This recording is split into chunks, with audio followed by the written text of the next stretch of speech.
অনেক ব্যবসায়ীরা আছে পণ্য চালানোর জন্য মিথ্যা কথা বলে আর কসম কাটে, আছে না নাই? আহা, এমনটা করা যাবে?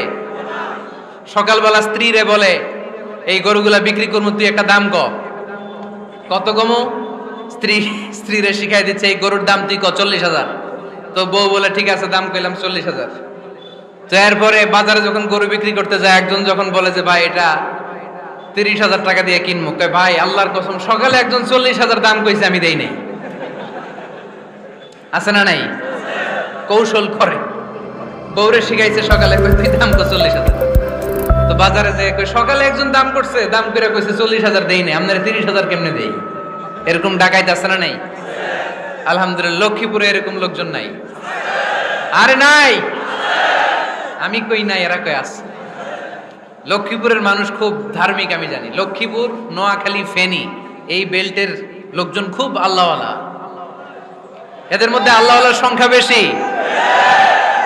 এখানে আলেম ওলামা বেশি।